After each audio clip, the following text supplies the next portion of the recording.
नमो वासुदेवाय। श्रीमद् भागवतम दूसरा स्कंद, श्लोक नंबर 25। हम लोग कल 22, 23, 24, 25 तीन श्लोक किए हैं।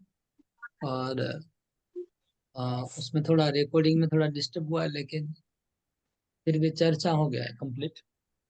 25 चर्चा हो रहा था, उसके बाद क्या हम लोग का हम लोग 25 को मैं थोड़ा फिर से कुछ पॉइंट्स बाकी है वो एक्सप्लेन करके आगे बढ़ूंगा। नंबर 25 में अंडकोश शरीर में सप्तावरण सहित ये चल रहा था चर्चा। सप्त आवरण मैंने बताया, सप्त आवरण जैसे हमारा शरीर में जो चमड़ी है इसके ऊपर भी 7 लेयर है, इसी प्रकार ब्रह्मांड का भी सप्त आवरण है। और ये ब्रह्मांड का जो शेप है वो अंडे जैसा है। अंडे का जैसा शेप होता है वैसा ही है, मतलब गोलाकार नहीं है, ब्रह्मांड गोल नहीं है। हाँ, अंडे जैसा उसका शेप है। जैसे 5वें स्कंद में लिखा है कि ये ब्रह्मांड का जो डायमीटर है वो 50 करोड़ योजन है। 50 करोड़ योजन इधर इस तरफ। और ऊपर नीचे में कितना है मुझे याद नहीं है, सेम है कि कम ज्यादा है, लेकिन इनका शेप अंडे जैसा है, ऐसा कहते हैं। वह गोलाकार होगा जो भी हो, लेकिन फिर भी इसको अंडा कहा गया है, ब्रह्मांड। वो सप्त आवरण है।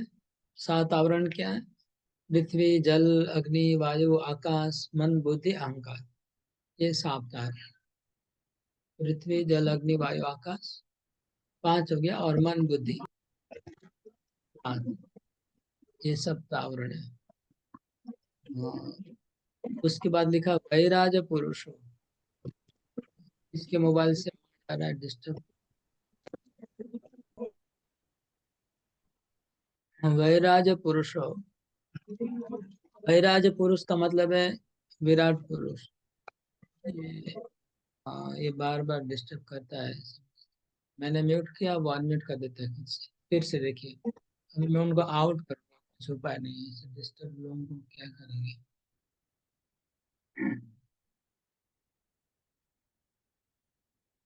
मैं उनको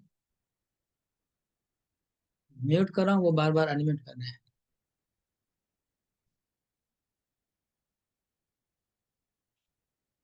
ओके, तो मैं जो बोल रहा था, वैराज पुरुष, यहाँ से वैराज पुरुष का मतलब है विराट पुरुष। तो हम लोग बृहद भागवतम में जब पढ़ रहे थे, अगर आप लोगों को याद होगा कि ब्रह्मा जी, हाँ, ये वैराज पुरुष की पूजा कर रहे हैं, ऐसा लिखा था। तो वैराज पुरुष का ब्रह्मा जी पूजा करते हैं, और वैराज पुरुष ब्रह्मा जी के सामने साक्षात प्रकट रहते हैं। मतलब उन उनसे बातचीत करते हैं ब्रह्मा जी से। वैराज पुरुष जो है वो ब्रह्मा जी से बातचीत करते हैं। और उनका लिखा था हजारों हजारों हाथ है, हजारों हजारों सर है, हजारों हजारों पांव है। ये वर्णन बृहद भागवत में मिला। थोड़ा सा कंफ्यूजन है मेरे को, और आप लोग को भी होगा कंफ्यूजन, कि अगर विराट रूप को हम काल्पनिक कहेंगे, ये काल्पनिक रूप है, यही हम लोग बार बार सुनते हैं कि वो रियल नहीं है, तो फिर ब्रह्मा जी से बात कैसे करेगा वो विराट रूप? तो ब्रह्मा जी उसकी पूजा कैसे करते हैं? तो ये थोड़ा सा कंफ्यूजन है, काल्पनिक लगता है। ये जो हम लोग विराट रूप देख रहे हैं ये तो काल्पनिक है। ये तो ये काल्पनिक है, लेकिन रियल में एक वैराज रूप है भगवान का, वो ब्रह्मलोक में है, ब्रह्मा जी उसका पूजा करते हैं। तो इसको थोड़ा सा को क्या बोलते हैं, रिकॉन्साइल कैसे किया जाए बाद में थोड़ा, अगर भगवान कुछ अभी आप लोग को बोलते बोलते मेरे दिमाग में एक लाइटनिंग हुआ। थोड़ा दिमाग में एक विचार आया, उसका उत्तर आया। वो ये है, जिस प्रकार गंगा देवी, गंगा का पानी है, और गंगा देवी, ये दोनों का क्या रिलेशन है ना? गंगा का पानी तो गंगा देवी नहीं है, गंगा देवी अलग है। लेकिन पानी को हम गंगा देवी कहते हैं, तो पानी भी गंगा देवी मतलब कैसे हुआ? इसको कहते हैं आधि भौतिक रूप और आधि आत्मिक रूप। तो आधि भौतिक रूप ये गंगा का पानी है, और आध्यात्मिक रूप उनका जो है वो देवी है, गंगा। इसी प्रकार हम हमारे मन में समाधान आया कि ये जो पूरा ब्रह्मांड है, वो विराट रूप का आदि भौतिक रूप हम मान सकते हैं, और उनका आध्यात्मिक व आदि दैविक रूप है, वो ब्रह्मा जी ब्रह्मलोक में उनकी पूजा कर रहे हैं। इस प्रकार गंगा देवी है और गंगा पानी है, इसी प्रकार विराट रूप वो है एक जिसका ब्रह्मा जी पूजा कर रहे हैं। और विराट रूप ये है जो हमारे आंखों के सामने दिख रहा है, जो पृथ्वी है।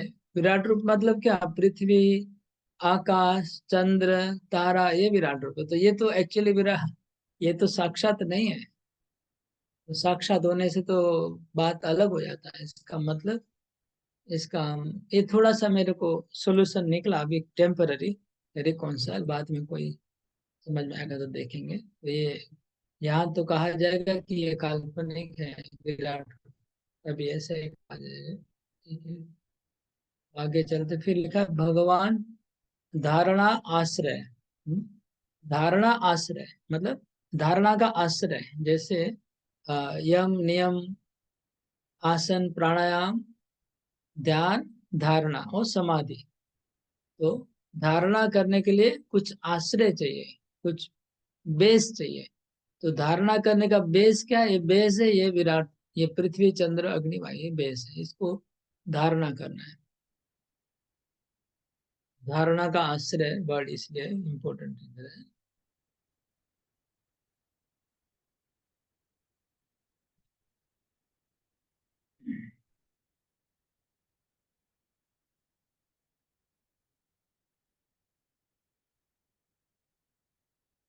प्रोपा जी इस ब्रह्मांड को फुटबॉल के साथ तुलना करें, जैसे फुटबॉल होता है उसके अंदर हवा भरा रहता है, प्रोपा जी बोले ऐसे ही ये ब्रह्मांड है। और वो फुटबॉल को अगर पानी में तैरेगा, ऐसे ये ब्रह्मांड कारण सागर में तैरता है।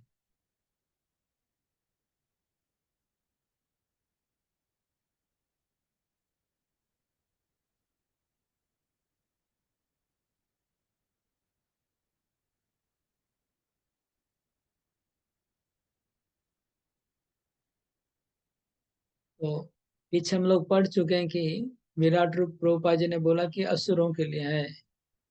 असुर लोग जो भगवान को नहीं मानते उनके लिए कल हम पढ़ा। आज इस श्लोक के तात्पर्य में कहते प्रभुपाद फुल इस लोगों के लिए है विराट रूप।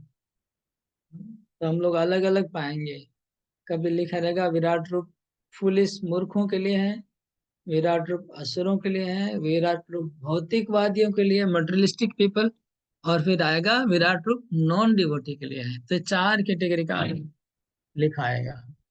कभी कहा जाएगा नॉन डिवोटीज के लिए, कभी मटेरियलिस्टिक भौतिकवादी, या फिर मूर्ख, या फिर असुर। तो इस तरह से कमेंट्री में आता है प्रभुपाद का तात्पर्य में।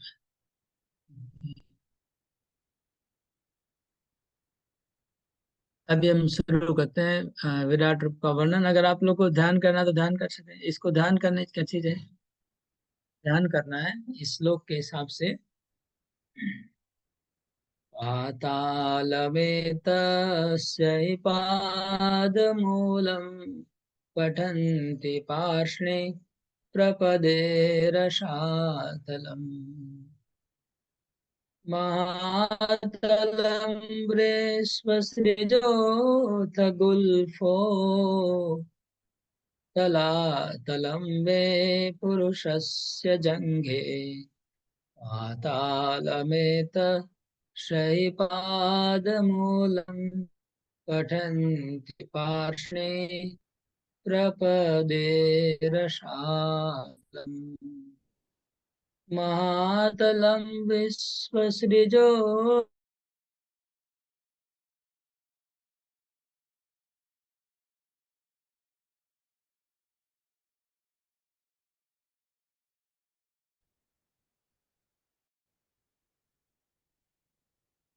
हुआ? मेरे को पता ही नहीं, मेरा नेट कट गया था, मैं तो ऐसे ही बोले बोले जा रहा था। आप लोग सुना क्या श्लोक उच्चारण? हरे कृष्ण प्रभु। आधा सुना प्रभु, आधा के बाद में थोड़ा सा कट गया। मैंने तेज हो गया तीन थोड़ा तीन पर बार वीडियो। 3 बार रिपीट किया, आप लोग कितने बार सुने? तुम खाली First एक ही time बार it was सुने। clear, Prabhu. एक First time it was clear, Prabhu. Second time, midway it O cut. अच्छा, मैं 3 बार गा चुका हूँ। मैं जो मुझे मुझे पता नहीं था मेरा नेट बंद हो गया है। माता प्रभु, आप ध्यान करने के लिए आपका बोले झूम थे में ना। ध्यान रहता है, मेरा झूम में। प्रभु, हाँ, आप मेरा ध्यान झूम में करने ध्यान ही नहीं बोले था, ना, तो मेरा ये ध्यान श्लोक, विराट मैं में। श्लोक को देख रही थी कि मतलब श्लोक में ध्यान तो तब आता है ना जब हमको हाँ, पूरा मैं सा भी श्लोक आपको देख क्लियर है। रहा हूँ, ध्यान कर रहा हूँ, मेरा बंद हो गया। हाँ, अभी ठीक आपका है, क्लियर एक्स्ट्रा है बात ना। नहीं करते हैं और आगे। ओके। अभी क्या किया जाए? कल वाला प्रॉब्लम फिर रिपीट हो गया है। कोई मधुसूदन को पुकारा, मधु नामक दैत्य को हत्या, कैसे निषूदन कैसे। अभी इंटरनेट का प्रॉब्लम है, वो एक प्रकार का डीमन है। उसको मधुसूदन कृष्ण अगर हत्या कर दे तो अच्छा है। कैसे निषूदन, मधु निषूदन। नहीं तो आज फिर क्लास को ब्रेक हो जाएगा। हाँ, गिरिराज धरन यहाँ तो है सामने। अभी आवाज क्लियर है? हाँ, मैंने वीडियो ऑफ किया है। Yes, yes, Prabhu. कट के आ रहा है, इसको छोटा भी कर देता हूँ ताकि और डाटा प्रॉब्लम नहीं। ठीक है, मैं बोल रहा था इस श्लोक का सामने पढ़ते पढ़ते हम लोग को भगवान के विराट रूप का ध्यान करना है। फिर से पढ़ता हूँ। पातालमेत सही पादमूलम पठन्ति पार्ष्णे प्रपदे रसातलम् मातलं विश्वसृजोऽथ गुल्फो तलातलं वे पुरुषस्य जङ्घे। अनुवाद पढ़िए मोहन ब्रजराज। ओम तत्सत। जिन पुरुषों ने इसकी अनुभूति की है उन्होंने ये अध्ययन किया है कि पाताल नाम से प्रसिद्ध ग्रह मंडल विराट पुरुष के पांवों के तलवे हैं तथा उनकी एड़िया और पंजे रसातल के ग्रह समूह है। टखने महातल लोक है तथा उनकी पिंडलियां तलातल लोक है। ओके, तो यहाँ पर थोड़ा सा शब्दों को समझने में डिफिकल्ट हो सकता है, लेकिन मैं श्लोक को पकड़ के जाऊंगा। अनुवाद तो थोड़ा अभी नहीं, साइड में रखता हूँ। तो पाताला में से ही पाद मूलम। पाद मूलम मतलब पाद मूलम मतलब नीचे का भाग। तो पाँव का जो नीचे का भाग है, पाँव का तला, वो पाताल। पाताल लोक, जो पाताल लोक है, हमें याद पाताल लोक का ध्यान करना है कि ये भगवान का चरण का तले का तलवा है। नाम भी है पाताल, तो पाँव का तलवा कीजिए। फिर पार्ष्णे प्रपदे रसातलम। हाँ, मतलब पाँव के जो आगे का भाग है उसको प्रपदे कहते हैं। पाँव का आगे का भाग मतलब पंजा, और पंजा और एड़ी, ये हो गया रसातल। ये रसातल हो गया। और आ, महातलम लिखा है गुल्फो। गुल्फो माने मुझे लग रहा है टखने। टखने मतलब समझते हैं, वो जो थोड़ा ऊंचा ऊंचा भाग है ना, थोड़ा थोड़ा पाँव में जो दोनों तरफ ऊंचा हुआ है ना, उसको हिंदी में क्या बोलते हैं? दोनों तरफ जो ज्वाइंट। टखनी। हाँ, ज्वाइंट तो वो कि- जॉइंट नहीं है बाबा। और नीचे आप बिना एड़ी के पास में। खाली खाली बोलते रहते हैं। ओके, दोनों तरफ जो उठा हुआ है उसको टखनी लिखा है हिंदी में, ठीक है ना? तो जो टखनी है वो हो गया महातलम। और और पाँव से लेके घुटने तक जो बीच का जो भाग है, पाँव से लेके घुटना, उसके जो बीच का जो भाग है, मतलब मेन जो पाँव है लंबा, वो है तलातल, ठीक है, वो तलातल है। ठीक है, हम लोग पाँव घुटने के नीचे तक पहुंच गए, 4 लोग वहां तक आया। ठीक है, 5वां लोग अभी घुटना है, जानो नहीं मतलब घुटना है। 27 नंबर। वेजानुनि सोतलं विश्वमूर्ते पुरोद्वयं वेतलं चातलं च महीतलं तत् जघनं महीपते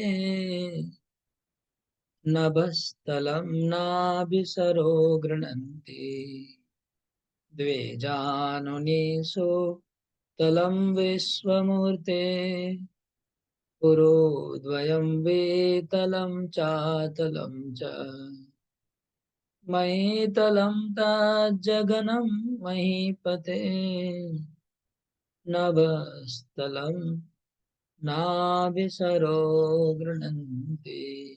पढ़िए अनुवाद। विश्वरूप के घुटने सुतल नामक लोक हैं तथा दोनों जांघें वितल तथा अतल लोक है।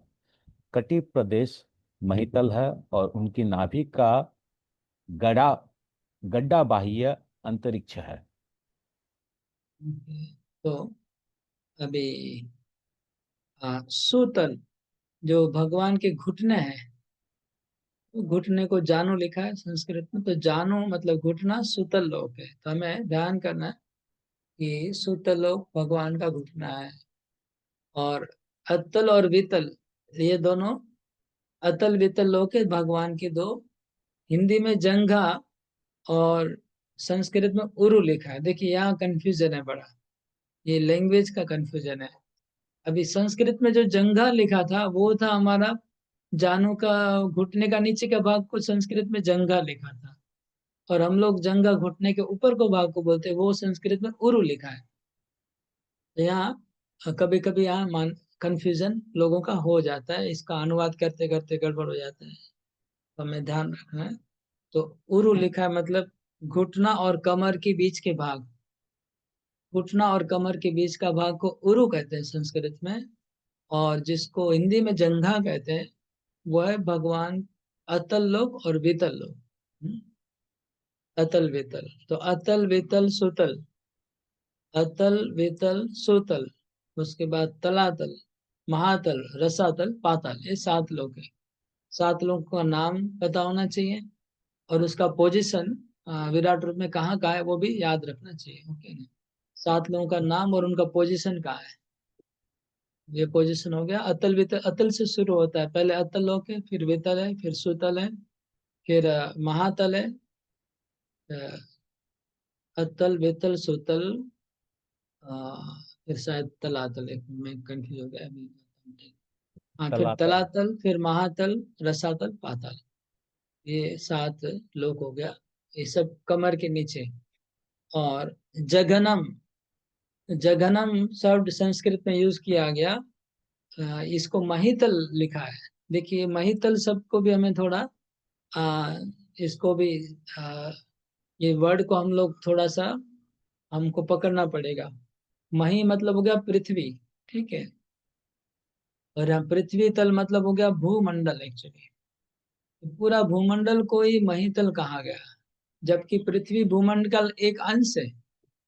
भूमंडल का हमारा जो ग्लोब है, जो हम जहाँ रहते हैं, भारत वर्ष जो भी जम्बू द्वीप, तो पृथ्वी मतलब एंटायर भूमंडल हो गया।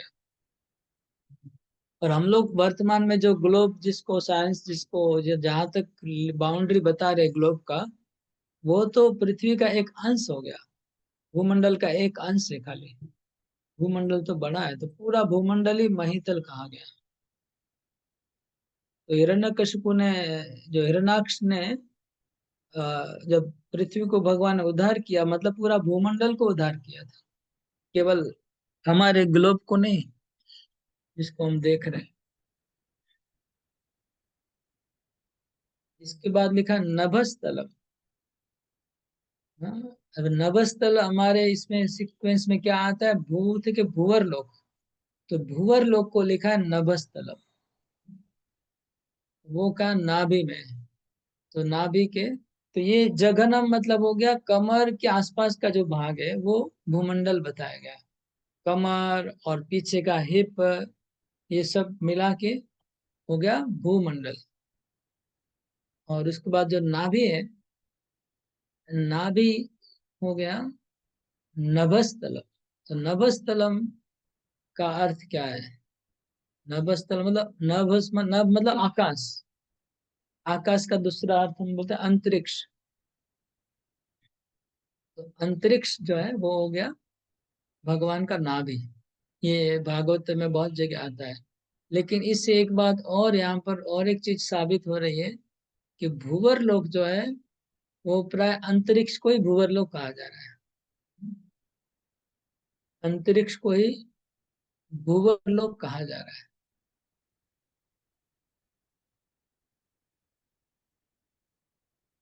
भूवर लोक इतना प्रोमिनेंट नहीं है इसका मतलब। अंतरिक्ष का कुछ एरिया को ही भूवर लोक कहा जा रहा है। इसके बाद हाँ नेक्स्ट श्लोक है। अच्छा, इसको मैंने गाया नहीं लगता है। तेजानुनिसो तलं विश्वमूर्ते, ये तो गाया। गुरुद्वयं वितलं चातुलं च महीतलं तत् जगनं महीपते नभस्थलं नाभिशिरो गृणन्। तेजानुनिसो तलं विश्वमूर्ते गुरुद्वयं वेतलं चातलं च महीतलं जगनं महीपते नभस्थलं नाभिसरो गृह्णन्ति। 8 नंबर श्लोक। पुरस्थलं ज्योतिरनेकमस्य ग्रीवामहर्वदनं वेजनुष्य तपोवराटिं विदुरादिपुंसा सत्यं तु शीर्षाणि सहस्रशीर्ष्णा पुरस्थलं ज्योतिरनेकमस्य ग्रीवामहर्वदनं मे जनोऽस्य तपोवराटिं विदुरादिपुंसा सत्यं तु शीर्षाणि सहस्रशीर्ष्णा। पुरस्थल, पुर मतलब हो गया छाती। तो भगवान का वक्षस्थल, वक्षस्थल को क्या बोला है? ज्योति। इसका अनुवाद पढ़िए 28 का। विराट रूप वाले आदि पुरुष की छाती ज्योतिष्क यानी स्वर्ग लोक है, उनकी गर्दन महरलोक है, उनका मुख जनलोक है, उनका मस्तक तपलोक है। सर्वोच्च लोक जिसे सत्यलोक कहते हैं 1000 सिरों मस्तकों वाले उन आदि पुरुष का सिर है। हम लोग थोड़ा जब श्लोक में जाएंगे तो और भी कुछ इंटरेस्टिंग फैक्ट्स मिलता है। छाती व वक्षस्थल क्या है? ज्योति। अच्छा, ज्योति अभी हमारे सीक्वेंस में कौन सा लोक आ रहा है?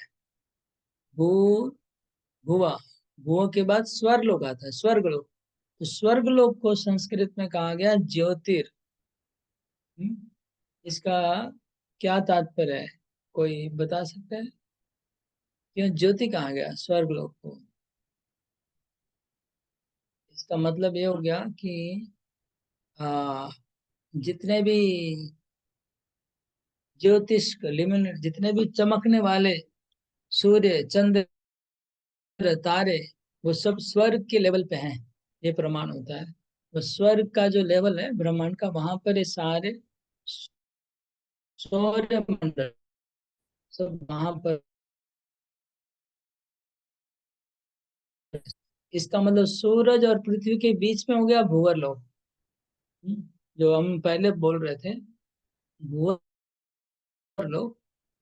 अंतरिक्ष मतलब स्वर्ग और पृथ्वी के बीच का भाग, सूर्य और पृथ्वी के बीच का भाग, वो अंतरिक्ष स्पेस बोलते हैं। इसलिए हम लोग बोलते हैं ना स्पेस मिशन, स्पेस क्राफ्ट जो अंतरिक्ष उस स्पेस कहते हैं। ओके, और क्या है समझने का? ग्रीवा, तो महरलोक हो गई विराट रूप की ग्रीवा। महरलोक जो है वो विराट रूप की ग्रीवा है। और उनका जो मुखड़ा है वदनम, वो जनलोक। तो महरलोक जनलोक वो मुंह के लेवल पे है। और तपलोक उनके कपाल के लेवल पे है। जो कपाल है हमारा, ये आंख के ऊपर, वो तपलोक वहां पर है। और सर के एकदम ऊपर भाग में सत्यलोक है, ब्रह्मलोक। तो ब्रह्मलोक के लिए शीर्षाणी लिखा है। शीर्षाणी मतलब एक नहीं, ज्यादा, एकाधिक, मतलब अनेक शीर्ष है। उस विराट पुरुष के शीर्ष बहुत है, वो सत्यलोक है।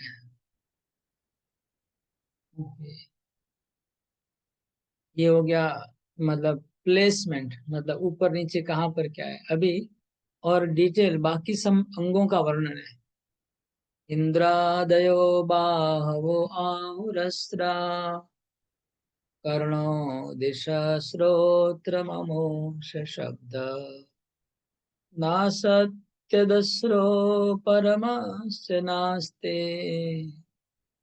घ्राणो से गन्धमुखमग्निरिद्ध इन्द्रादयो बाहवो आहुरुस्रा कर्णो दिशा श्रोत्रममोक्ष शब्द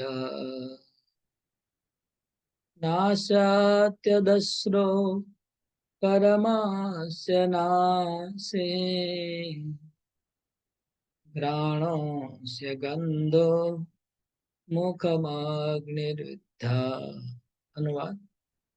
इंद्र इत्यादि देवता उन विराट पुरुष की बाहें हैं, दसों दिशाएं उनके कान हैं, भौतिक ध्वनि उनकी श्रवणी इंद्रिय हैं, दोनों अश्विनी कुमार उनके नथुने हैं, तथा भौतिक सुगंध उनकी घ्राणेन्द्रिय हैं। उनका मुख प्रज्वलित अग्नि है।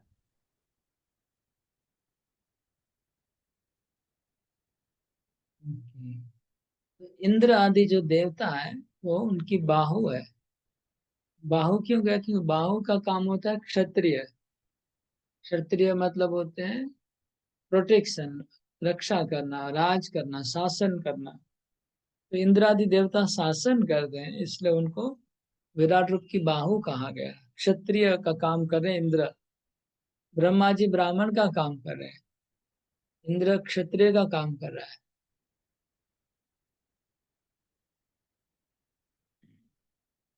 हाँ, इसलिए ब्रह्मा जी सिर पे। उनकी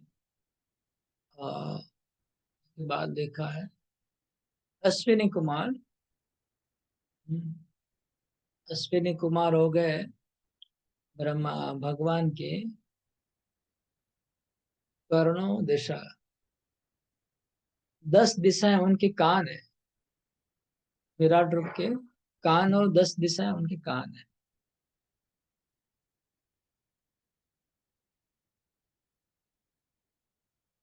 और जो शब्द हो रहा है चारों तरफ ब्रह्मांड में, वो शब्द ही भगवान का श्रवणेन्द्रिय है। शब्द को ही श्रवणेन्द्रिय बताया गया। और जो अश्विनी कुमार है वो विश्वरूप के 2 नाक के बराबर है। तो नाक से क्यों तुलना की गई अश्विनी कुमार की? है ना? 2 नासा से क्यों तुलना की गई? ठीक? नासा से घ्राण का रिलेशन है, और घ्राण से जड़ी बूटी, मेडिसिन, औषधि का रिलेशन है।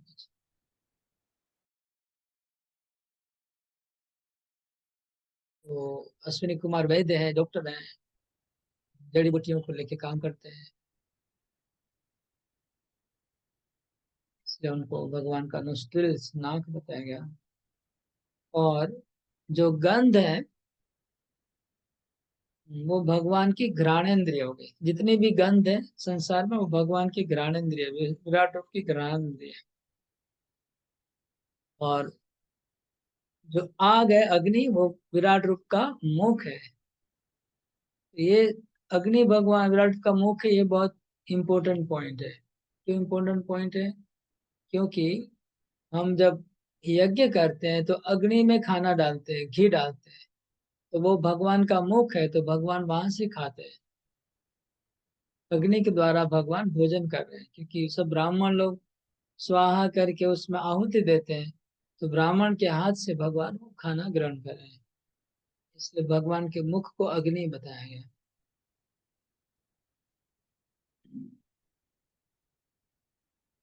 द्योरक्षिणे चक्षुरभूत पतंगा पक्ष्माणि विष्णोरहनिभे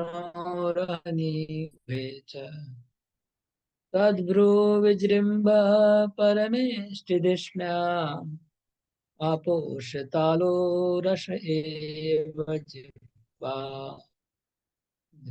द्योरक्षिणी चक्षुरभूत्पतङ्गा पक्ष्माणि विष्णोरहनि उभे च तद्भ्रू विजृम्भ परमेष्टिधिष्ण्या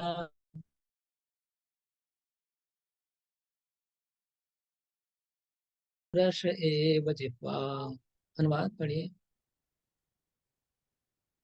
बाह्य और दिल्ली अंतरिक्ष उनकी आंखों के गड्ढे हैं तथा देखने ने की शक्ति के लिए सूर्य उनका नेत्र गोलोक है। दिन तथा रात उनके पलके हैं और उनकी भ्रिकुटी की गतियों में ब्रह्मा तथा अन्य महापुरुषों का निवास होता है।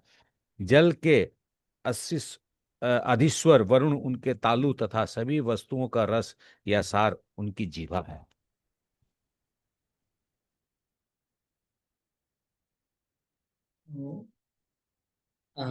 मतलब विराट रूप में तो सब कुछ विराट कल्पना करना है, बड़ा बड़ा सब कल्पना करना है। सब कुछ बड़ा बड़ा कल्पना करना है, बड़ा बड़ा समझना है, बड़ा बड़ा चीजों का वर्णन भी है। तो द्योर अक्षिणी, जो आउटर स्पेस, मतलब ये इस द्यो मतलब हो गया, ये द्यो शब्द यूज होता है। द्यो मतलब वो प्रकाश, ठीक है। संस्कृत में द्यो मतलब प्रकाश। यहाँ द्यो का अर्थ हो गया जितने भी प्रकाश करने वाले तारे वारे सब है, वो भगवान की आंख है। ये अंतर हो, ये पहला हो गया। द्यो रक्षिणी, भगवान की आंख है, जो आकाश में जितने भी प्रकाश करने वाले सब कुछ है, वो आंख हो गए। और पतंगा,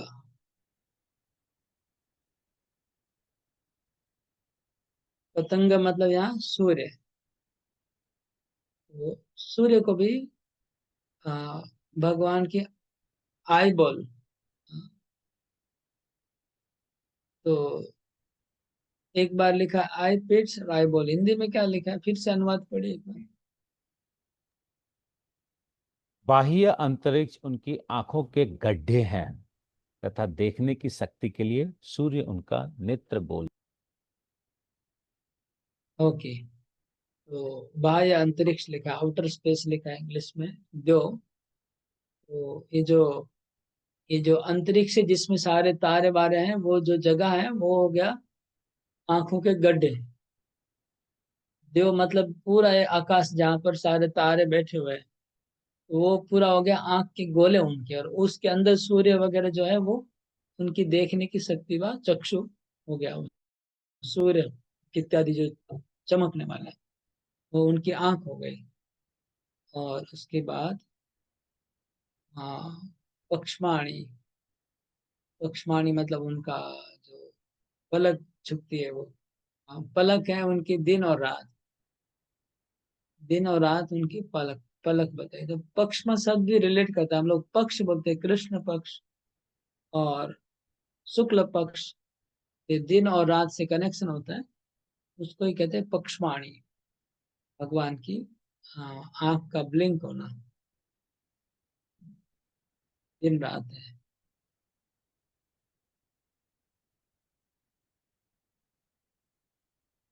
उसके बाद अनुवाद क्या आगे, ब्रह्मा जी के लिए क्या लिखा है? दिन तथा रात उनके पलक है और उनकी भ्रिकुटी की गतियों में ब्रह्मा तथा अन्य महापुरुषों का निवास होता है। ओके, भ्रिकुटी के भ्रिकुटी के संचालन में ब्रह्मा जी और सबका निवास है। इसका अर्थ मेरे को जो थोड़ा सा हल्का समझ में आ रहा है कि आ, ब्रह्मा जी जो सबसे ज्यादा लाइफ स्पेन है जिनका, वो भगवान की पलक में ही उनका लाइफ खत्म हो जाना है, भगवान के पलक के बराबर है। ये एक अर्थ निकला। और उनका तालु है, जितना भी पानी है, संसार में जितना भी पानी है वो भगवान का तालु हो गया। और रस एव जीवा, और जितना भी रस है पानी के अंदर, जो रस है वो भगवान की जीव है।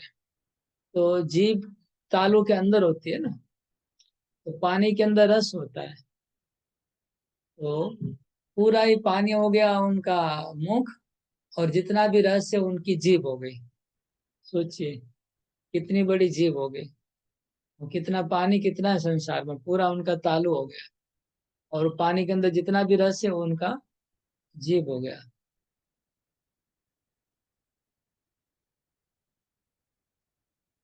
तात्पर्य मैंने कुछ मार्क किया है। प्रभुपाद जी लिख रहे हैं, there is no room for common sense in shastra. Common sense is always imperfect. Common sense is always imperfect, whereas the description of Shastra is perfect.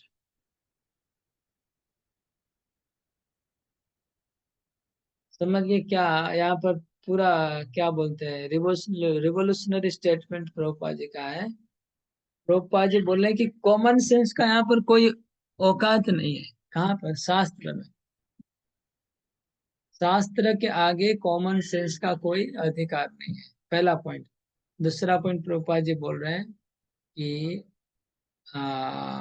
Common sense कभी परफेक्ट नहीं होता है। समझ रहे हैं?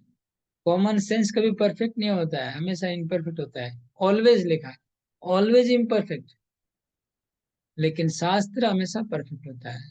तो ये क्यों बोल रहे हैं कि अगर कोई शास्त्र की बात हमारा कॉमन सेंस में नहीं आ रही है, तो किसको मानेंगे? कॉमन सेंस को मानेंगे कि शास्त्र को मानेंगे? तो उसको कंपेरेटिवली करेंगे, तो बोलेंगे कि कॉमन सेंस को हटाओ, शास्त्र को मानो। तो आप लोग इसमें से हमको कोई एग्जाम्पल दीजिए इसको छोड़ के, जहाँ पर कॉमन सेंस से ऐसा लग रहा है लेकिन शास्त्र उसको उड़ा रहा है, दूसरा कुछ बोल रहा है। ऐसा कोई उदाहरण दीजिए। कॉमन सेंस से हम लोग कुछ लग रहा है लेकिन शास्त्र शास्त्र में उसका just opposite to common sense कोई आइडिया दिया हुआ है। Kaushik Prabhu. बताइए। Actually, Kaushik is actually mal hai, लेकिन it has got more value as per Shastra. Very good example, very good example. गोबर, गोबर कॉमन सेंस से तो गंदा लग रहा है। हाँ, छोटे बच्चे गोबर को टच नहीं करना चाहते, छी छी करके भागते हैं, है ना? छोटे बच्चों को देखा होगा, गोबर देख के छी छी। लेकिन जो समझदार व्यक्ति है वो जानता है कि गोबर में कितना अच्छे गुण है, वो भागेगा नहीं। गोमूत्र का भी सेम। गोमूत्र को कॉमन सेंस से लोग छी छी करते हैं, कुछ लोग तो क्रिटिसाइज करते हैं।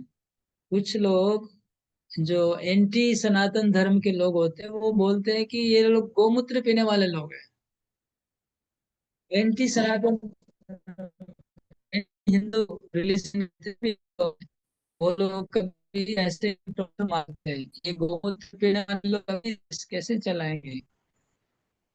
गोमूत्र क्या पढ़ने का कोई अधिकार नहीं ऐसे, मतलब कॉमन सेंस से गोमूत्र ऐसा लग रहा है, लेकिन शास्त्र के हिसाब से गोमूत्र बहुत ही उपकारी है, बहुत सारी बीमारियों को नाश करने वाला है।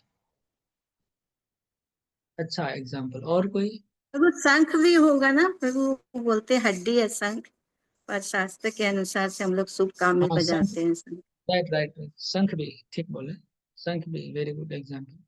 कॉमन सेंस से शंख हटिए, लेकिन पवित्र है। गाय का चमड़ा पवित्र है, जिससे मृदंग बनता है। गाय का चमड़ा पवित्र है, जिसको मंदिर में मृदंग बजाने में यूज करते हैं। पवित्र नहीं होता तो मंदिर में कैसे यूज करते हैं उसको? अपवित्र होने से तो यूज नहीं करते। मनुष्य को चमड़े को कोई स्पर्श करे, करेगा नहीं। ओके, तो एक कुछ अच्छा अच्छे एग्जाम्पल थे, आगे बढ़ते थे। यहाँ प्रभुपाद जी बोल रहे हैं कि कॉमन सेंस है, यहाँ पर कोई वैल्यू नहीं है।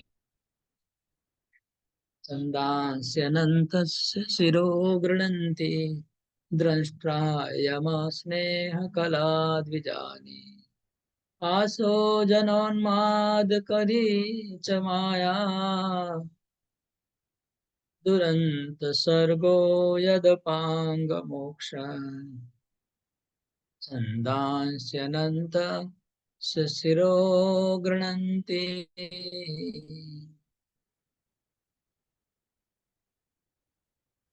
द्रष्ट्रायमा स्नेहकला द्विजानि आसो जनोन्मादकरी च माया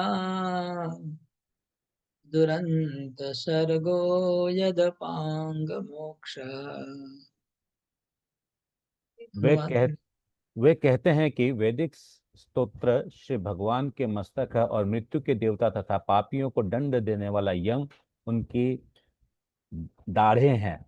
स्नेह की कला ही उनके दांतों की पंक्ति है और सर्वाधिक मोहिनी माया ही उनकी हंसी है। ये भौतिक सृष्टि रूपी महासागर हमारे पर डाली गई उनकी चितवन है।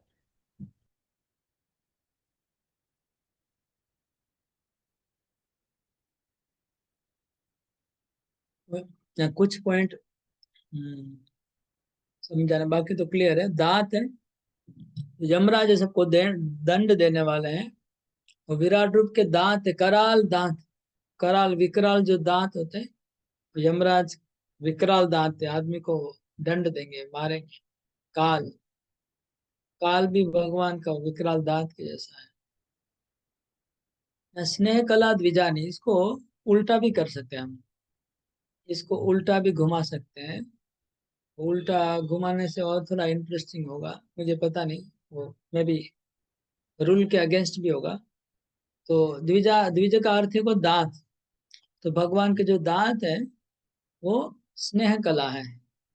इसको अगर उल्टा घुमा देंगे, द्विजा मतलब पंछी, तो जितने भी पंछी हैं, कलरफुल पंछी होते हैं, सुंदर सुंदर आवाज होती है, वो भी भगवान का स्नेह कला हो गया। विराट रूप की स्नेह कला पंछी हो गए, सुंदर चहचहाने वाले पंछी।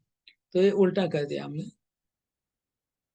फिर हास्य, हाँ, उन्मादकारी माया, ये भयंकर है। देखिए, उन्मादकारी जो माया है वो विराट रूप के हास्य है। उन्मादकारी माया, खाली माया नहीं, उन्मादकारी माया, जो माया में आत्मा उन्मादित हो जाता है और तरह तरह के पापों में लग जाता है, नशा करता है, अवैध कार्य करता है, जुआ खेलता है, पूरा उन्मादित हो जाता है मनुष्य। वो क्या है? वो हास्य है विराट रूप का। विराट रूप हंस रहे हैं। कोई बताइए इसको हास्य क्यों कहा गया?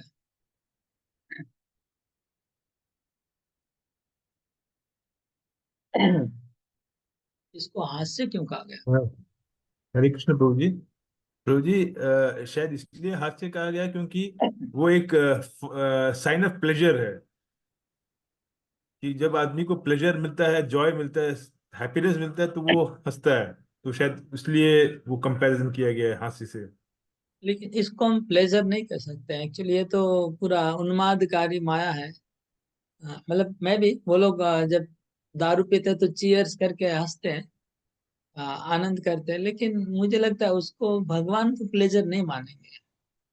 मतलब शास्त्रवेत्ता सुखदेव गोस्वामी उसको प्लेजर नहीं मानेंगे। तो फिर हास्य क्यों कहा गया?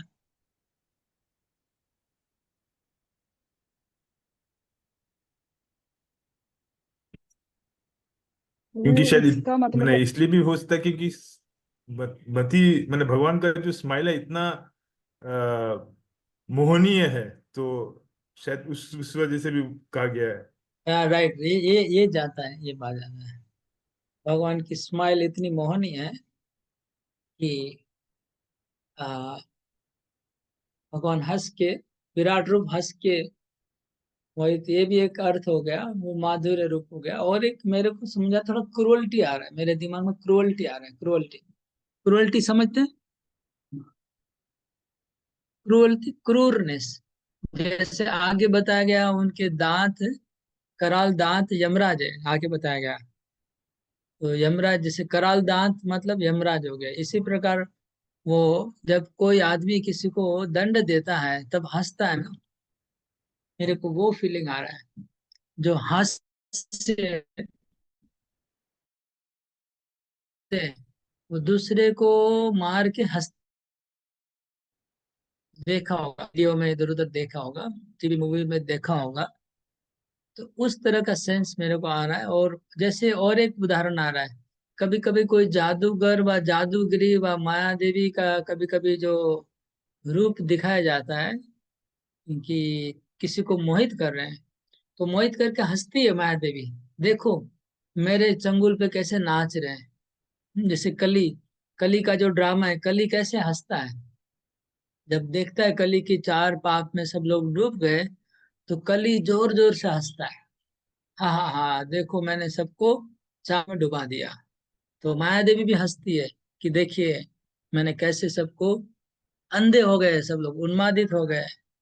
तो मुझे इस प्रकार का सेंस आ रहा है कि विराट रूप का हास्य है जन उन्मादकारी माया।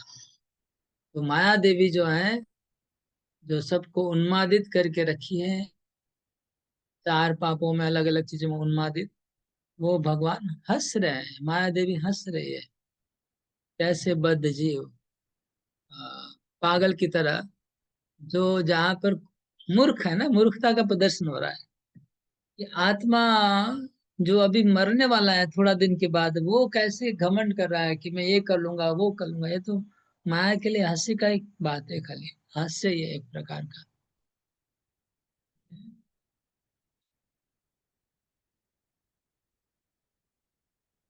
दुरंत सर्गोद अपांग मोक्ष, माय गॉड, उनका कटाक्ष क्या है? 84 लाख योनियों का चक्र, ये इसको मैच कर रहा है। जब मैच कर रहा है, दांत के बाद जो मैंने हंसी बताई क्रूअल्टी, और उसके बाद उनका कटाक्ष, इस चारों चीज मैच कर रहा है। तो उनका जो कटाक्ष है, मतलब माया देवी ने पहले हास्य किया, फिर अगर माया देवी ने एक कटाक्ष मारा, मतलब 84 लाख का चक्कर काट के आ जाओ, समझ गए? माया देवी की प्रेम भरी जो चितवन है, अगर माया देवी प्रेम से किसी को देख ले, मतलब 84 लाख का चक्कर उसका हो गया। यही भगवान की अंतरंगा शक्ति अगर देख ले तो 84 लाख से बाहर निकल जाएंगे। भगवान की अंतरंगा शक्ति का अगर कटाक्ष हो जाए तो 84 लाख से बाहर, और बहिरंगा शक्ति का अगर कटाक्ष हो जाए तो 84 लाख के अंदर। ये इसका अर्थ निकल रहा है। वे उनका कटाक्ष, माया देवी का कटाक्ष ऐसा है कि जिसको माया देवी का एक कटाक्ष पड़ जाएगा, वो प्रेम पूर्ण, वो 84 लाख के चक्कर में आ जाएगा। समझ गए? ये समझ में आ रहा है ना? जैसे, हाँ, हरे बोल। हरे कृष्ण प्रभु। प्रभु इसका मतलब है कारणोदय अगस्त्य विष्णु का एक कटाक्ष मात्र से पूरा का पूरा सृष्टि सृष्टि हुआ है, ये भी है प्रभु, यही है। कारणोदय विष्णु नहीं है, ये तो ब्रह्मांड का चर्चा हो रहा है। ये ये यहाँ कारणोदय विष्णु नहीं है, वो तो ब्रह्मांड के बाहर है ना? यहाँ तो हाँ सागर में क्षीरोदक्षाय विष्णु और गर्भोदक्षाय विष्णु, इनके बाद विराट रूप है, उनका एक्सपेंशन है। हाँ, गर्भोदक्षाय विष्णु का एक्सपेंशन है ये विराट रूप। अच्छा ठीक है। गर्भोदक्षाय भगवान का एक्सपेंशन हो गया विराट रूप। हाँ बोलिए, ओम रजराज को। आप प्रभु जी, ये चीज का एक हम लोग लिंक कर सकते हैं कि भगवत गीता में हम लोग देखते हैं, पहला अध्याय में अर्जुन महात्मा बहुत कुछ बोले, और दूसरा अध्याय में शुरुआत में भगवान हंसते हैं, पहले हंस के फिर अर्जुन महात्मा के ऊपर वो एक भगवत गीता का ज्ञान देते हैं।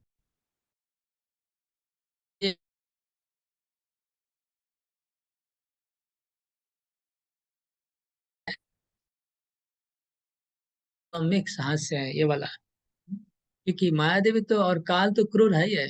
भगवान का ही रूप है काल और माया, लेकिन क्रूरता है उसमें। हम्म।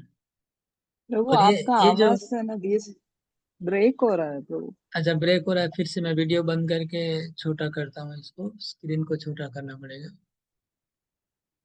और अपांग मोक्ष तो समझ में आ ही रहा है। आगे बढ़ते हैं। अपांग मोक्ष का और एक मेरे को एग्जाम्पल याद आया।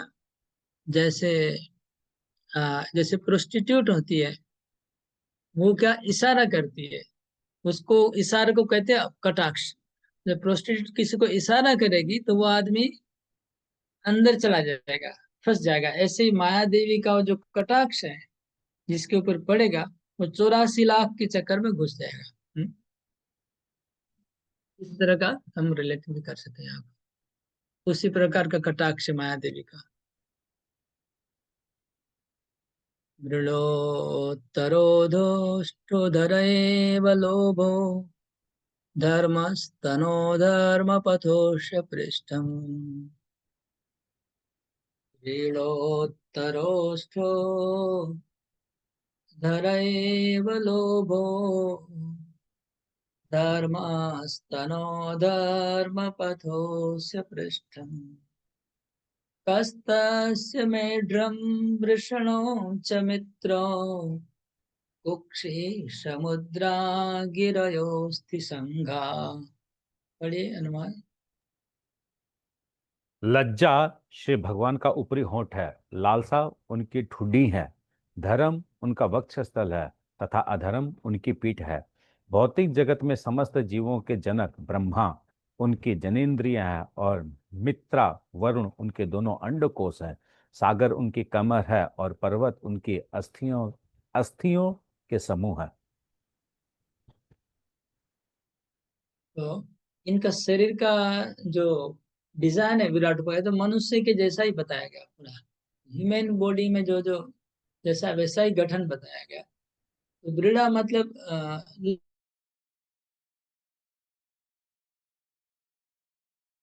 विराट रूप की वो दो होठ है, उनके जो होठ है वृड़ो। तो एक सेकंड फिर से एक बार अनुवाद पढ़िए प्रभु जी।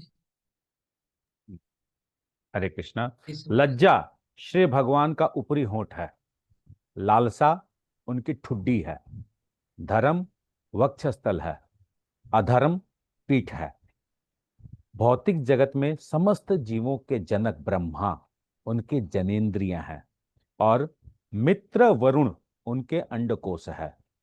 सागर उनकी कमर है और पर्वत उनकी अस्थियों के समूह है। लोभ जो है वो उनका ये नीचे का, ऊपर का होठ दो होता है, ऊपर और नीचे, ठीक है ना। ऊपर वाला हो गया लज्जा, नीचे वाला हो गया लोभ। और धर्म उनका वक्षस्थल है और अधर्म उनका पीठ है। तो यहाँ देखिए, अधर्म भी भगवान के शरीर में ही है, अधर्म भी भगवान से बाहर नहीं है, ये हमको पकड़ना है।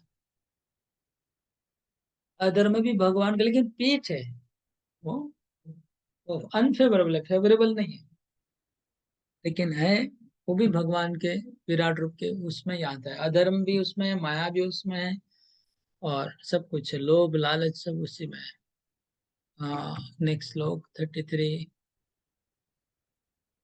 नद्योषनाड्योऽथ तनोरुहाणि महीरुहा नृपन्न अनन्तवीर्य स्वसितं मातरिश्वा गतिर्वया कर्म गुण प्रवाह। पढ़िए हनुमान।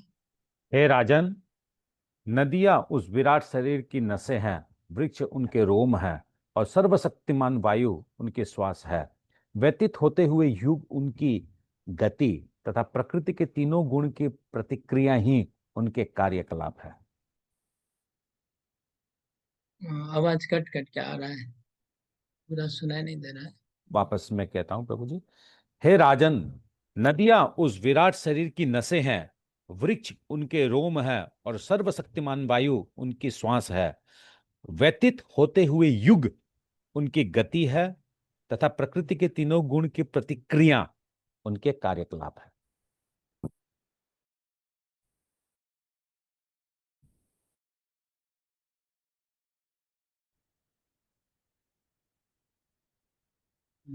नेट का भयंकर प्रॉब्लम चल रहा है, मैं अभी भी सुन नहीं पा रहा हूँ। ठीक है, आप लोग सुन पा रहे हैं तो मैं आगे बढ़ता हूँ। আমরা শুনতে পেয়েছি। ओके ठीक है। हाँ, नदियां उनकी नाड़ियां, जितने भी वृक्ष है उनके रोम, विराट रूप के रोम है, वृक्ष है।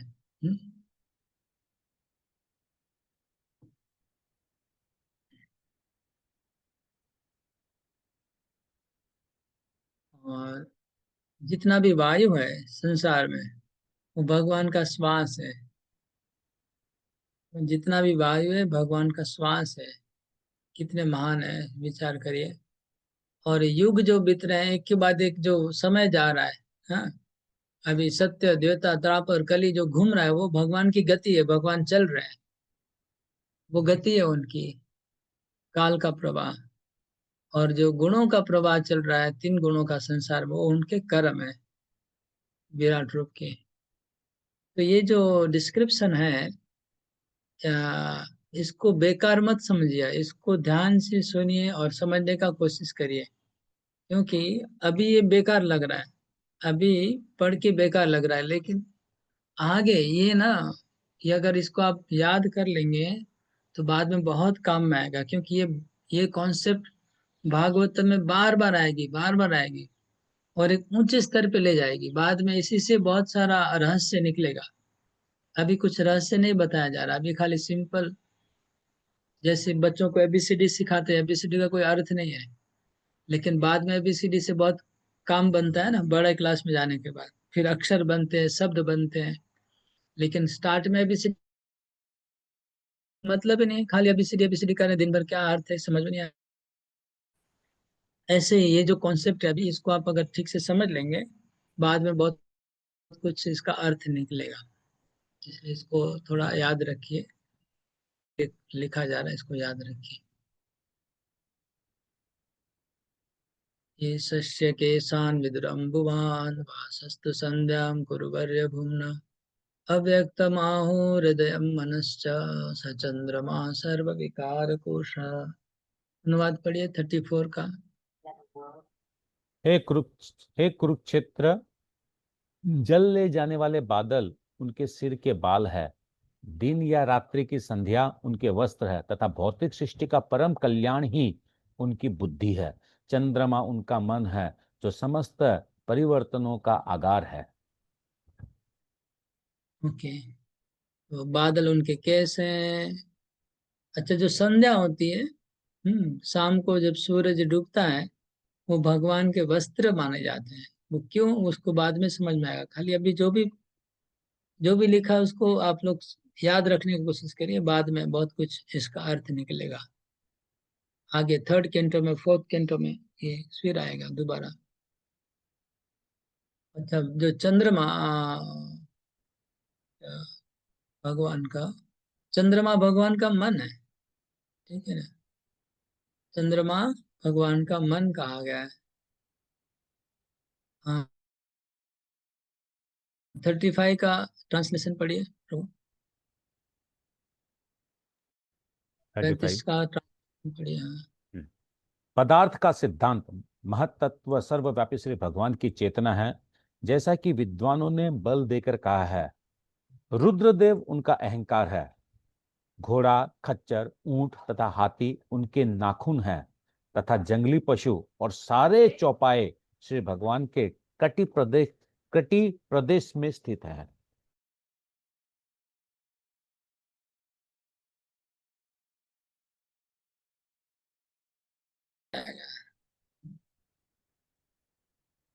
शिव उनके अंतरकरण हो गए, और उनकी बुद्धि को बताया गया।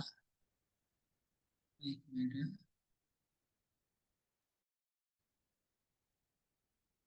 महतत्व को उनकी बुद्धि बताई गई, ठीक है। महतत्व उनकी बुद्धि हो गई, और शिव जी उनका अहंकार हो गया, विराट रूप का। तो मन बुद्धि अहंकार, ठीक है। मन हो गया चंद्रमा, बुद्धि हो गए महतत्व, और अहंकार हो गया शिव जी। मन बुद्धि अहंकार तीनों का आया। उसके बाद घोड़ा, हाथी, खच्चर, ये सब हो गया उनके नख। अश्वास तरुष्ट्र गजा नखानी। तो खच्चर, घोड़ा, हाथी, ये सब हो गया उनके नख, और ऊंट उनके नख के बराबर है। अच्छा, और बाकी जितने भी सर्वे मृगा प्रसव श्रोणी देश है, उनका श्रोणी, श्रोणी देश मतलब उनका जो कमर है, वह कमर अथवा पीछे का जो भाग है, हिप कहते हैं जिसको, वो बाकी सब पशु पंछी है, जितने भी पशु है वो सब। आगे का अनुवाद पढ़िए 36 का। विभिन्न प्रकार के पक्षी उनकी दक्ष कलात्मक रुचि के सूचक है। मानव जाति के पिता मनु उनकी आदर्श बुद्धि के प्रतीक है और मानवता उनका निवास है। गंधर्व, विद्याधर, चारण तथा देवदूत जैसे दैवी मनुष्य उनके संगीत के लय को व्यक्त करते हैं और आसुरी सैनिक उनकी अद्भुत शक्ति के प्रतिरूप है। ओके, तो जो जितने भी पंछी है वो भगवान की व्याकरण कला है। चित्र पंछी, मनु उनकी मनीषा है। गंधर्व, विद्याधर, चारण वो भगवान की संगीत कला का प्रतीक है। आगे 37 विराट पुरुष का मुख ब्राह्मण है, उनकी भुजाएं क्षत्रिय हैं, उनकी जांघें वैश्य है तथा शूद्र उनके चरण के संरक्षण में है। सारे पूज्य देवता उनमें समाविष्ट है और यह प्रत्येक व्यक्ति का कर्तव्य है कि श्री भगवान को प्रसन्न करने के लिए यथासंभव वस्तुओं से यज्ञ संपन्न करे।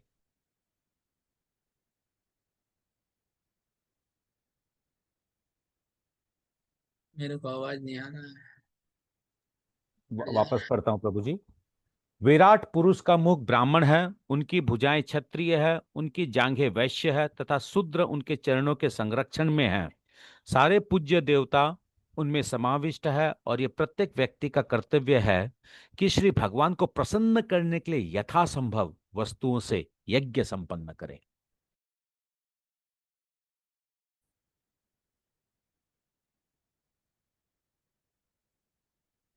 ओके, तो ये ब्राह्मण उनके सर से है, क्षत्रिय उनके बाहु से है, पेट से, वैश्य और पांव से शूद्र। ये हम लोग जानते हैं। अगला श्लोक का अनुवाद पढ़िए 38। इस प्रकार मैंने आपको श्री भगवान के स्थूल भौतिक विराट रूप की अवधारणा का वर्णन किया। जो व्यक्ति सचमुच मुक्ति की इच्छा करते हैं वह श्री भगवान के इस रूप पर अपने मन को एकाग्र करता है, क्योंकि भौतिक जगत में इससे अधिक कुछ भी नहीं है। तो इसके अधिक कुछ नहीं, इसका मतलब ये विराट रूप के बाहर कुछ नहीं है। कुछ भी, मतलब पंछी हो, चाहे घोड़ा हो, चाहे हाथी हो, चाहे पहाड़ हो, चाहे वृक्ष हो, चाहे नदी हो, चाहे सूर्य हो, चंद्र हो, सब कुछ इसमें आ गया, टोटल कवर हो गया, कुछ बाहर नहीं है। नेक्स्ट 39 नंबर श्लोक, ये इम्पोर्टेंट है। थोड़ा अनुवाद पढ़िए 39 मनुष्य को अपना मन पूर्ण पुरुषोत्तम भगवान में एकाग्र करना चाहिए, क्योंकि वही अपने आप को इतने सारे रूपों में उसी तरह वितरित करते हैं जिस तरह की सामान्य मनुष्य स्वप्नों में हजारों रूपों की सृष्टि करता है। मनुष्य को अपना मन उन पर एकाग्र करना चाहिए जो एकमात्र सर्वथा आनंदमय परम सत्य है, अन्यथा मनुष्य पथभ्रष्ट हो जाएगा और स्वयं अपने पतन का कारण बनेगा। श्लोक नंबर 39 में पढ़ते हैं, उच्चारण करता हूँ। सर्वधिवृत्ति अनुभूत सर्व आत्मा यथा स्वप्न जने क्षितेक तम सत्यमानंद निधिम भजेत नान्यत्र सज्जेत यत आत्मपात। तो जैसे हम गीता में देखते हैं कि 6ठे अध्याय में, पूरे अध्याय में भगवान अष्टांग योग का वर्णन करते हैं और लास्ट में क्या कहते हैं कि भक्ति, मेरा भक्ति सर्वश्रेष्ठ है। इसी प्रकार हम चतुर्दश अध्याय में देखते हैं कि पूरे अध्याय में 3 गुणों का वर्णन होता है। तो लास्ट श्लोक में भगवान बोलते हैं क्या है कि मेरी भक्ति करने से ही 3 गुण से बाहर निकल जाएंगे। ऐसे ही यहाँ पूरे अध्याय में विराट रूप का वर्णन हुआ। लास्ट श्लोक में क्या हुआ कि तम सत्यम आनंदम निधिम भजेत।